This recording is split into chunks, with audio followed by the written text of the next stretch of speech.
आपका आपके अपने यूट्यूब चैनल दूतावास साइंस अकेडमी में। दोस्तों, आज हम फिजिक्स के एक ऐसे चैप्टर के बारे में चर्चा करने जा रहे हैं जो सभी प्रकार के प्रतियोगी परीक्षाओं के लिए एक महत्वपूर्ण विषय है, जिसमें से हर एक एग्जाम में एक या दो क्वेश्चन देखने को मिल जाते हैं।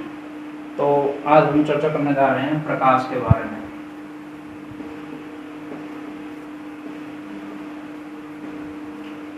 प्रकाश क्या है? प्रकाश एक प्रकार की ऊर्जा है जिसका सबसे बड़ा स्रोत सूर्य है। प्रकाश के कारण हमें वस्तुएं दिखाई देने लगती हैं या दिखाई देती हैं।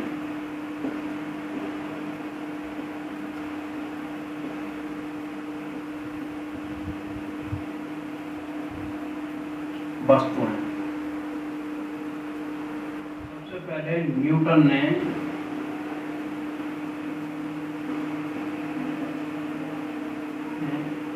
प्रकाश किरण के स्पेक्ट्रम में रंगों का होना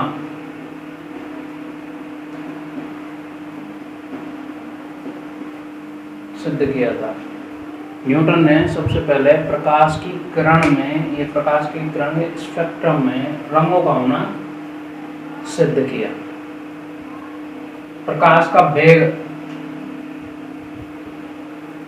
निर्वात में प्रकाश का वेग सर्वाधिक होता है। निर्वात में प्रकाश का वेग सर्वाधिक होता है, जो कि 3 × 10⁸ मीटर प्रति सेकंड होता है। अगर इसे किलोमीटर में परिवर्तित करें तो 3 × 10⁵ किलोमीटर प्रति सेकंड, यानी 3 लाख किलोमीटर प्रति सेकंड के वेग से प्रकाश धरती पर आता है। प्रकाश की प्रकृति कैसी होती है? प्रकाश अनुदैर्घ्य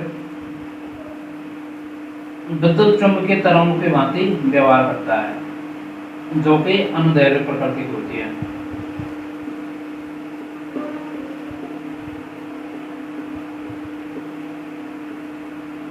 और ये कणों की भांति भी व्यवहार करता है।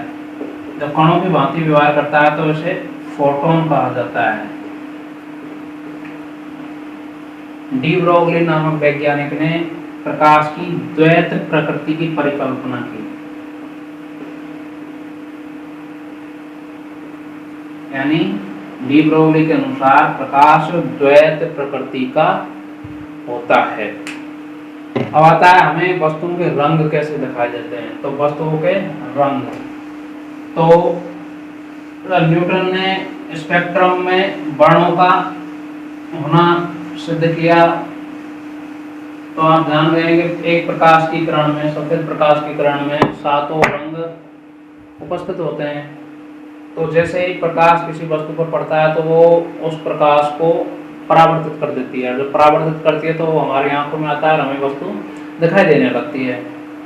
तो वस्तु ये तो है नहीं कि सभी रंगों को परावर्तित कर देगी। अगर सभी रंगों को परावर्तित कर देती है तो वस्तु हमें सफेद दिखाई देने लगती है, और अगर सभी रंगों को अवशोषित कर ले तो वस्तु हमें काली दिखाई देने लगती है। अगर देखा जाए लाल रंग कैसे दिखाई देती है, तो वस्तु जिस रंग का परावर्तन करती है, वस्तु प्रकाश के जिस रंग का परावर्तन करती है, वस्तु हमें उसी रंग की दिखाई देने लगती है। इसके बाद हम बात करते हैं प्रकाश के परावर्तन के बारे में और प्रकाश के परावर्तन के नियम। प्रकाश का परावर्तन क्या है? यानी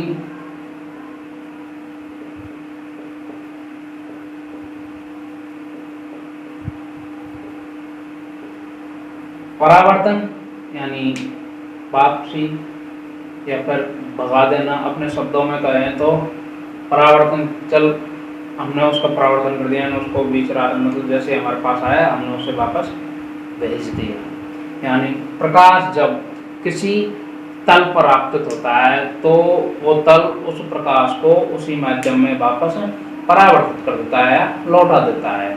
जो प्रकाश लौटता है उसे हम परावर्तित प्रकाश कहते हैं। परावर्तन 2 प्रकार का होता है। एक तो होता है नियमित परावर्तन और दूसरा होता है विस्तृत परावर्तन। नियमित परावर्तन क्या है? जब प्रकाश किसी चिकने तल पर गिरता है, जैसे व्हाइट बोर्ड है, चिकना तल है, अपनी टेबल, मेज है, मेज का जो तल होता है वो चिकना तल होता है, तो जैसे ही प्रकाश किसी चिकने तल पर गिरता है तो वो परावर्तन के पश्चात एक निश्चित दिशा में गति करने लगता है। जैसे ये एक समतल है, जैसे प्रकाश किसी समतल पर गिरता है तो वो एक निश्चित दिशा में परावर्तित हो जाता है, जैसे एक निश्चित दिशा में चला गया, तो ये होता है नियमित परावर्तन। ये हो गया नियमित परावर्तन, यानी प्रकाश का किसी तल से टकराकर पुनः उसी माध्यम में लौट जाना परावर्तन है। और जब समतल पर प्रकाश पड़ता है तो एक निश्चित दिशा में चला जाता है परावर्तन के पश्चात, तो हो गया नियमित परावर्तन। विस्तृत परावर्तन क्या है? विस्तृत परावर्तन है प्रकाश का किसी खुरदरे पृष्ठ पर पड़कर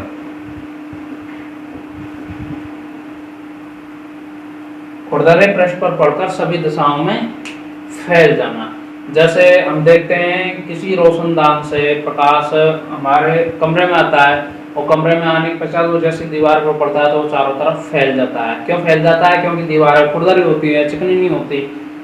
खुरदरी दीवार पड़ता है, चारों तरफ फैल जाता है, जिससे हमें वस्तुएं दिखाई देने लगती हैं। जैसे देखते हैं हम, जैसे ये खुरदरा पृष्ठ है और जैसे ही प्रकाश की किरण यहाँ पे पड़ी तो ये इधर गया, ये इधर गया, यानी कोई एक निश्चित दिशा नहीं होती, सभी दिशाओं में फैल जाता है। ठीक है, बात करते हैं प्रकाश के परावर्तन के नियमों की।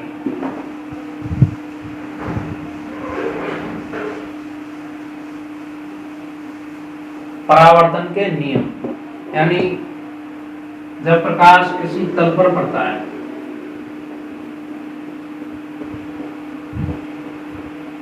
किसी तल पर प्रकाश आपतित होता है तो आपतन के पश्चात वो परावर्तित होने के पश्चात किसी निश्चित दिशा में चला जाता है।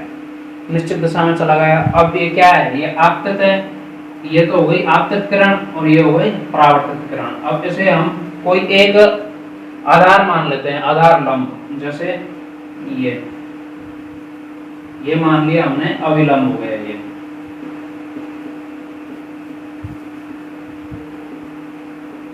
ये परावर्तित और ये आपतित।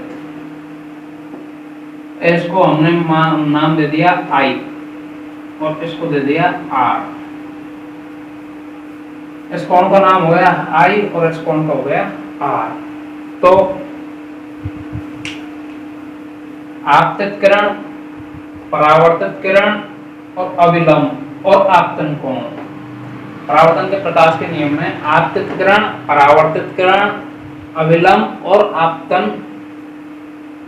बिंदु एक ही तल में स्थित होते हैं। यानी आपतित किरण, परावर्तित किरण, अविलंब और आपतन बिंदु, ये चारों क्या है? एक तल में स्थित होते हैं। उसके बाद जो आपतित किरण जो अविलंब से जितना कोण बनाती है, समतल पर किरणें गिरती हैं और परावर्तन पश्चात एक दो मतलब निश्चित दिशा में चली जाती है, तो आपतन कोण का मान परावर्तन कोण के मान के बराबर होता है। आपतन कोण क्या होता है? अविलंब से आपतित किरण के द्वारा जो कोण बनाया जाता है वो हो जाता है आपतन कोण, और जो अविलंब के साथ परावर्तित किरण जो कोण बनाती है वो हो जाता है परावर्तन कोण।